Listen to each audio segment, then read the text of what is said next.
Hello students, एक बार फिर से आप सभी का एसपीएस फैमिली यूट्यूब चैनल पर स्वागत है। इलेक्ट्रिक फील्ड ऑफ लाइंस हमने कल पढ़ा था और कल कुछ तबीयत खराब होने के कारण मैं थोड़ा सा ज़्यादा लंबी क्लास ले भी नहीं पाया और थोड़ा सा इंट्रो ही किया था हमने। तो उसी में हम बताते हैं कि इलेक्ट्रिक फील्ड क्या होता है, आगे बढ़ते हैं। कल मैंने बताया था कि space around a charge in which any another charge experience some force is called electric field of that charge. ठीक है, ये हमने कल पढ़ा था। उसके बाद मैंने कुछ प्रॉपर्टी बताई थी इलेक्ट्रिक चार्ज की, इलेक्ट्रिक फील्ड की।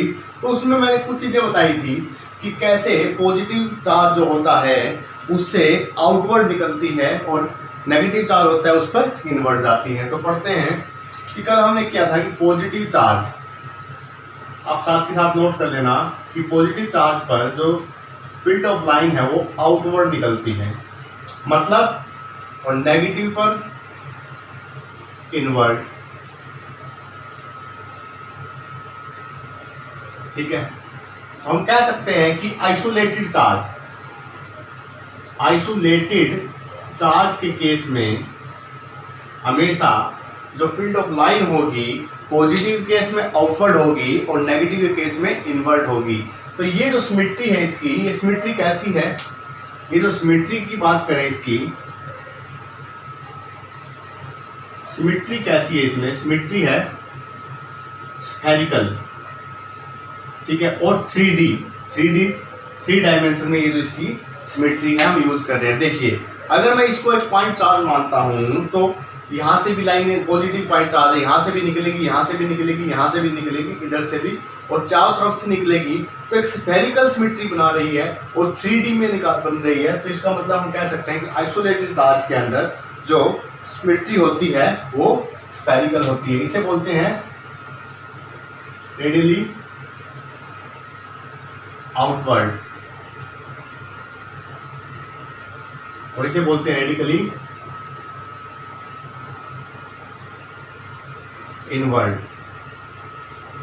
ठीक है, तो क्या क्या होगा, इसमें होगा रेडिकली आउटवर्ड और इसमें होगा रेडिकली इनवर्ड। ठीक है, तो हम बता देंगे कि आइसोलेटेड के केस में रेडिकली इनवर्ड निकलेगी जो लाइनें होगी और जो नेगेटिव पॉजिटिव के केस में रेडियली आउटवर्ड निकलेगी और नेगेटिव के केस में रेडियली इनवर्ड होगी। ठीक है, इसके बाद अब देखिए, अगर ये पॉजिटिव से निकल रही है और नेगेटिव से पे जा रही है तो इसका मतलब ये क्या होगी, इसका मतलब ये पॉजिटिव से स्टार्ट होगी और नेगेटिव पर खत्म होगी। Start from positive end to negative. लेकिन हम अगर पूछें कि आइसोलेटेड चार्ज के केस में क्या होगा, आइसोलेटेड पॉजिटिव चार्ज के केस में क्या होगा, आइसोलेटेड पॉजिटिव चार्ज के केस में स्टार्ट होगी कहां से, पॉजिटिव से, और एंड कहां पर होगी, एंड होगी इन्फिनिटी पे। ठीक है, तो इन्फिनिटी पे जाके जितनी दूर दूर जाएगा इलेक्ट्रिक फील्ड जाते जाते उसका कितना हो जाएगा, 0। और आइसोलेटेड नेगेटिव चार्ज जो है उसकी फील्ड लाइन कहां से स्टार्ट होगी, start from negative end to infinity. ठीक है, ये आइसोलेटेड चार्ज की बात कर रहा हूं मैं, ना कि डाइपोल की। ठीक है, डाइपोल के केस में कुछ और होगा। तो हम कह सकते हैं कि इसके केस में क्या हुआ, आइसोलेटेड पॉजिटिव चार्ज के केस में start from positive end to negative, isolated negative charge के केस में start from negative end to infinity. ठीक है,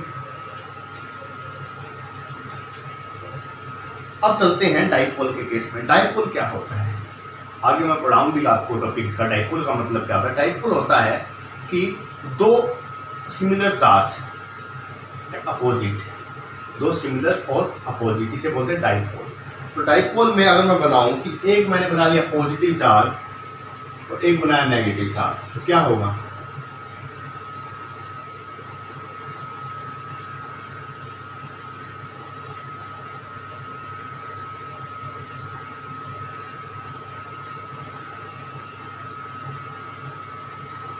ये आपका डाइपोल कहलाता है कि एक नेगेटिव एक पॉजिटिव। ठीक है, तो इस केस में क्या होगा, इस केस में इलेक्ट्रिक फील्ड ऑफ लाइन देखोगे तो पॉजिटिव से स्टार्ट होगी और एंड कहाँ पर होगी, start from positive and and कहाँ पर होगी, एंड टू नेगेटिव, एंड कहाँ पर होगी, नेगेटिव पे। दूसरा एक चीज और नोट करना आप, जो आपकी ये चार्ज के साथ साथ है नजदीक जो है यहाँ पर, ये थोड़ा सही बना लीजिए, आप देखोगे तो जो चार्ज के पास जाकर ये लाइनें आपस में पास होंगी, ठीक है। ये जो गैप होगा, ये गैप इनसे कम होगा, मतलब ये वाला गैप इस गैप से कम होगा, तो हम कह सकते हैं कि चार्ज के नजदीक जाकर ये लाइनें आपस में क्लोज हो जाती है। ये क्या होता है डाइपोल के केस में। अब अगर मैं अगली बात करता हूँ, जो मैंने कल आपको एक चीज समझाई थी, न्यूट्रल पॉइंट। न्यूट्रल पॉइंट क्या होता है कि दो चार्ज को मिलाने वाली, जैसे कल हमने एक डायग्राम बनाया भी था कि पॉजिटिव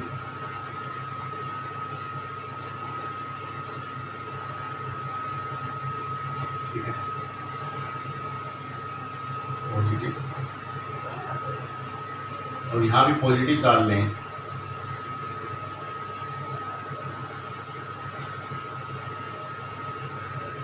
तो न्यूट्रल पॉइंट अगर ये दोनों सेम चार्ज है तो न्यूट्रल पॉइंट के मिड पॉइंट पे होगा, ठीक है। लेकिन अगर ये सेम चार्ज नहीं है तो हमें न्यूट्रल पॉइंट निकालना पड़ेगा।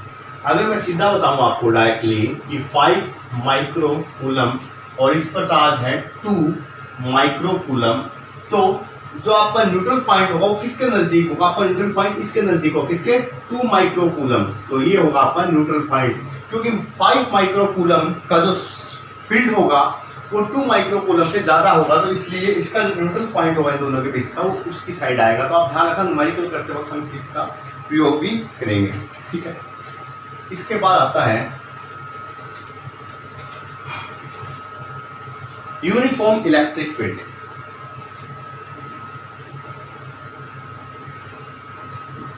यूनिफॉर्म इलेक्ट्रिक फील्ड, देखिए ये एक पॉजिटिव चार्ज है, ये तो नेगेटिव चार्ज है, मान लीजिए इसको हमने काफी दूर रख दिया इससे, तो इलेक्ट्रिक फील्ड ऑफ लाइन ऐसे जाएगी आपकी,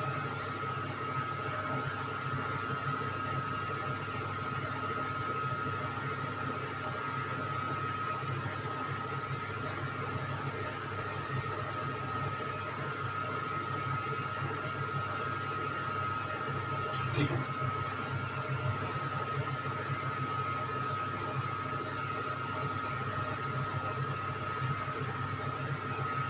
मैं ऐसे ही बना देता हूँ एक बार टेम्परेरी, ठीक है।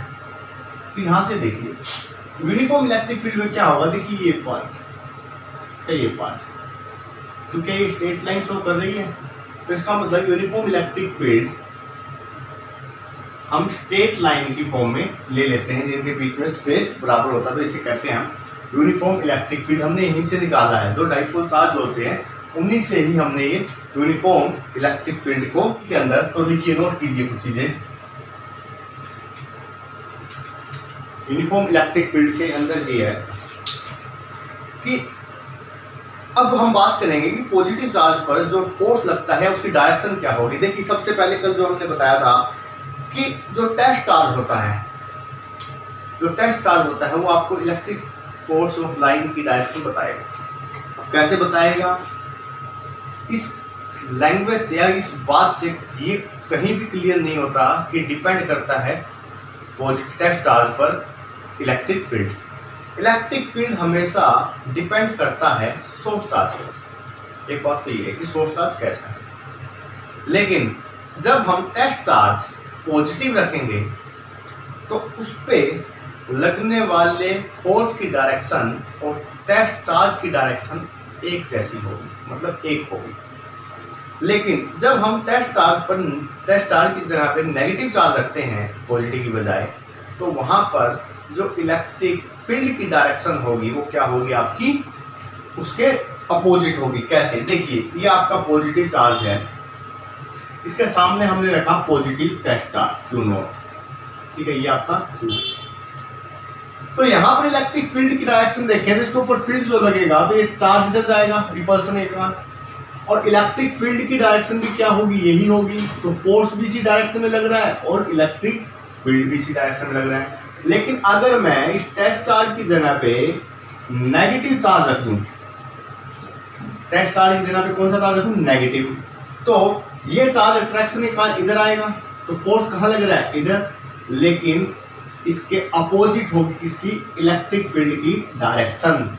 तो हम क्या कह सकते हैं यहाँ से इलेक्ट्रिक फील्ड की डायरेक्शन के लिए पॉजिटिव चार्ज आउटवर्ड काम कर रही है। लेकिन ये इलेक्ट्रिक फील्ड जो इंटेंसिटी जो है, इलेक्ट्रिक फील्ड की जो डायरेक्शन है, ये डिपेंड किस पे कर रही है, ये हमेशा डिपेंड करती है किस पे, सोर्स चार्ज पर, ना कि इसके ऊपर। ठीक है, ये इसी पर डिपेंड करेगी, सोर्स चार्ज पर। तो हम कह सकते हैं कि इलेक्ट्रिक फील्ड के अंदर पॉजिटिव चार्ज जब हम रखते हैं टेस्ट चार्ज पे, तो इलेक्ट्रिक फील्ड की डायरेक्शन और पॉजिटिव चार्ज की डायरेक्शन एक जैसी होती है। लेकिन जब हम नेगेटिव चार्ज रखते हैं तो इलेक्ट्रिक फील्ड की डायरेक्शन और नेगेटिव चार्ज की डायरेक्शन एक दूसरे के अपोजिट होती है। ठीक है, तो आगे लिखिए इसके अंदर कि इस यूनिफॉर्म इलेक्ट्रिक फील्ड में जब कोई हम चार्ज रख देते हैं तो क्या होता है।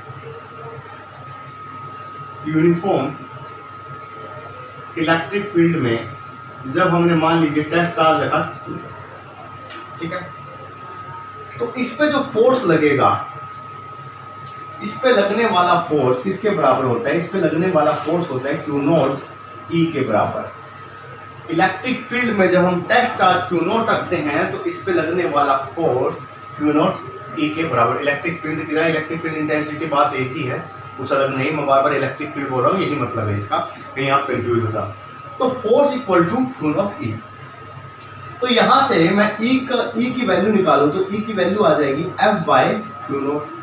तो E की यूनिट क्या होगी, न्यूटन पर कूलम। तो मैं कह सकता हूँ न्यूटन पर कूलम। लेकिन आगे हम चलकर पढ़ेंगे तो आपको एक चीज और भी करवाऊंगा कि E equal to dB by dr, और ये होता है वोल्ट और R मतलब metre.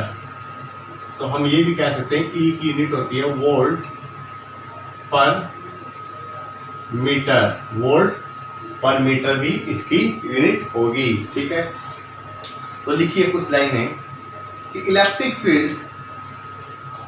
Field line terminated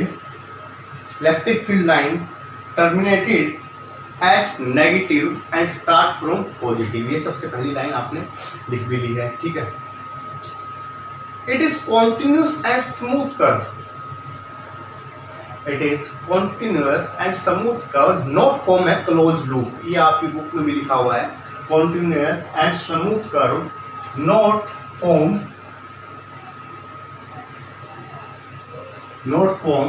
closed loop। ये continuous स्मूथ कर्व है, ये लूप नहीं फॉर्म कर रही। लूप का मतलब होता है ये, मतलब इस पॉइंट से स्टार्ट हुई और इसी पॉइंट पर आकर खत्म हो गई। कहने का मतलब कि ये यहाँ पर आई, यहाँ पर खत्म हुई है। अगर ये नेगेटिव की बजाय मैं बोलता पॉजिटिव से स्टार्ट और नेगेटिव पॉजिटिव पे ही खत्म, तो इसका मतलब क्लोज लूप बना रही है। लेकिन यहाँ पर क्लोज लूप नहीं बता रही, ये बना रही है पॉजिटिव से नेगेटिव, पॉजिटिव से नेगेटिव, पॉजिटिव से नेगेटिव, पॉजिटिव से नेगेटिव। क्लोज लूप बनता है जब किसी एक पॉइंट से स्टार्ट हो और उसी पॉइंट पर आकर खत्म हो जाए। नेक्स्ट,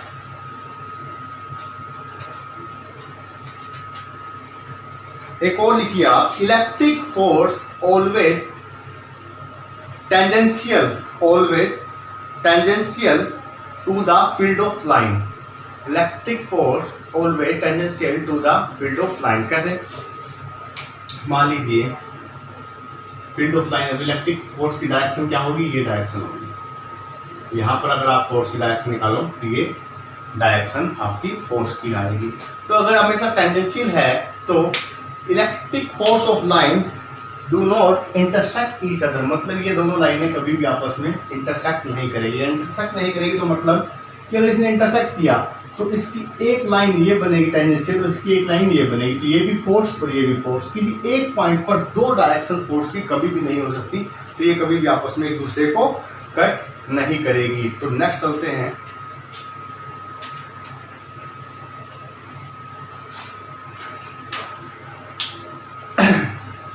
अब देखिए, एक हेडिंग दीजिए आप, electric field due to a point charge, electric field intensity due to a point charge. देखें यहाँ पर हमने स्मॉल पॉजिटिव टेस्ट चार्ज रखा, नियर अबाउट जीरो, जीरो नहीं कहेंगे लेकिन लगभग जीरो, क्योंकि इसको हमें स्मॉल इसलिए लेना पड़ता ताकि इसके ऊपर हम इसका इफेक्ट, इसके ऊपर इसका कोई इफेक्ट ना हो, इसके ऊपर इसका इफेक्ट हम चेक कर सकें। ठीक है, तो मान लीजिए डिस्टेंस है r, तो यहाँ से फोर्स किस साइड लगेगा, फोर्स लगेगा ये डायरेक्शन में, तो F क्या होगा, F होगा 1/4πε0 क्यूब, जिस कैपिटल Q ले लिया, इसे स्मॉल q नॉट अपॉन में r स्क्वायर। ठीक है, तो मुझे निकालना है यहाँ से electric field intensity. Electric field intensity निकालूंगा तो 1/F/Q0, तो यहाँ से मैं लिखूंगा 1/4πε0 Q नॉट अपॉन में r स्क्वायर अपॉन में Q नॉट, ये इससे कट जाएगा तो इसे क्या लिखूंगा 1/4πε0 Q/r स्क्वायर। तो ये आ गया आपका इलेक्ट्रिक फील्ड इंटेंसिटी। अगर मैं इसे वेक्टर फॉर्म में लिखूंगा तो वेक्टर फॉर्म में लिख दीजिए 1/4πε0 Q/r स्क्वायर अलोंग, इसे मान लीजिए मैंने O पॉइंट, इसे मान लीजिए P पॉइंट, तो अलोंग OP, अलोंग OP। तो ये हो गया electric field due two point charge. तो देखिए इलेक्ट्रिक फील्ड इंटेंसिटी भी किसको फॉलो कर रही है, इनवर्स स्क्वायर लॉ। यहाँ से हम कह सकते हैं ये किसे फॉलो कर रही है, इनवर्स स्क्वायर लॉ, इसे फॉलो कर रही है। तो हम यहाँ से एक चीज फाइंड आउट कर सकते हैं, E is directly proportional to r square, E is directly proportional to 1/r square, या कह सकते हो E is inversely proportional to r square. ठीक है, तो यहाँ से अगर मैं ग्राफ बनाऊं इसका,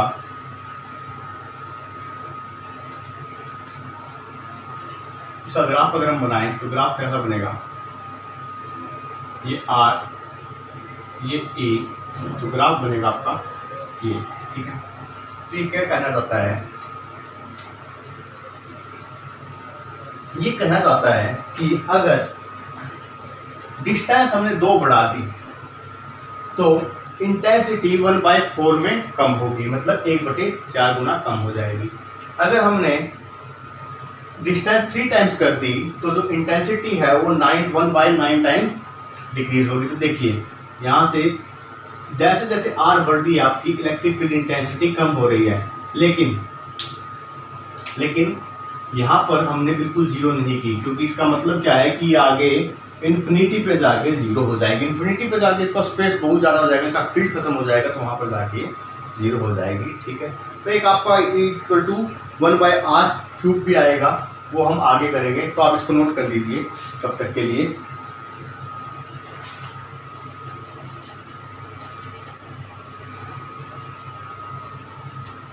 ठीक है, चलिए, तो ये तो थे हमारे इलेक्ट्रिक फील्ड की कुछ प्रॉपर्टी।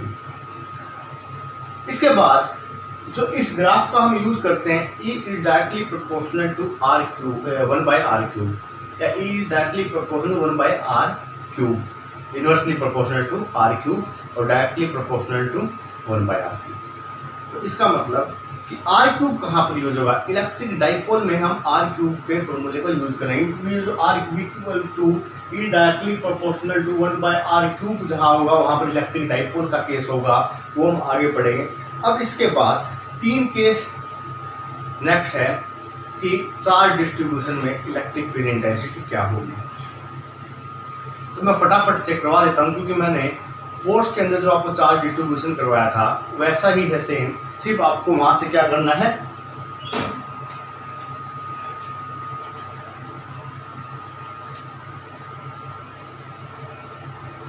जैसे हमने किया था ये सेम बिल्कुल वही प्रोसीजर है। पॉजिटिव चार्ज है कि इस पे हमने मान लिया छोटा सा पार्ट dl मान लिया, यहाँ पर क्या है Q0 है। ठीक है, यहाँ से इसकी डायरेक्शन जो हमने पोजीशन मानी वो r1, यहाँ से जो पोजीशन मानी वो r2, और ये जो पोजीशन होगी वो क्या होगी R12, और इसकी डायरेक्शन क्या होगी फोर्स की, ये डायरेक्शन फोर्स की, ये होगा Q0। तो हम फोर्स क्या हुआ यहाँ से, फोर्स होगा 1/4 pi epsilon naught into Q lambda equal to dQ by dl। ठीक है, तो lambda dl equal to dQ। ठीक है, तो यहां से हो जाएगा dQ इंटू Q0 अपॉन में आर स्क्वायर। मैं एक बार वेक्टर फॉर्म में नहीं लिख रहा, डायरेक्टली आर स्क्वायर लिख रहा हूँ। वेक्टर फॉर्म हमने इलेक्ट्रिक फोर्स निकालते वक्त की थी, तो यहाँ पर इसकी जगह मैं क्या लिख दूंगा 1/4 पाई एप्सिलॉन नॉट dQ की जगह लैम्डा dl Q0 अपॉन में आर स्क्वायर, और यहाँ से अगर मैं करूँ तो f निकलेगा इसका 1/4 pi epsilon not. Vector quantity में लिखना चाहो तो लिख दो, बाहर आएगा Q0 और यहाँ पर L के रिस्पेक्ट में लैम्डा। ठीक है, यहाँ पर अगर मैं वेक्टर क्वांटिटी किया था मैंने तो क्या हुआ था R2 माइनस R1, ये तो क्या था मैग्नीट्यूड, और यहाँ से वेक्टर क्वांटिटी क्या थी R2 माइनस R1। ठीक है, का वेक्टर फॉर्म, और यहाँ पर क्या था dl। ये तो था आपका फोर्स। अब मुझे निकालना क्या है, अब की बार इलेक्ट्रिक फील्ड इंटेंसिटी। इतना तो केस सारा सेम है जैसे हमने पहले फोर्स में किया था। इलेक्ट्रिक फील्ड इंटेंसिटी के लिए मुझे क्या करना पड़ेगा, मुझे करना पड़ेगा F/Q0। ठीक है, F/Q0। तो यहाँ से मैं ये 3 है, क्या करूँगा इसको जब मैं Q0 से डिवाइड करूँगा तो Q0 मेरा खत्म हो जाएगा, तो E क्या आ जाएगा आपका, E आ जाएगा 1/4 pi epsilon not lambda R2 minus R1 vector form में, ये अपॉन में R2 माइनस R1। देखिए यहाँ पर अगर ये साइन लगाओ तो लगा दो, क्योंकि हमने मैग्नीट्यूड लगा दिया। मैग्नीट्यूड का मतलब ही ये होता है कि ये सिर्फ ओनली मैग्नीट्यूड है। यहाँ पर आएगा आपका dl, तो ये आपकी electric field intensity due to linear charge distribution में होगा।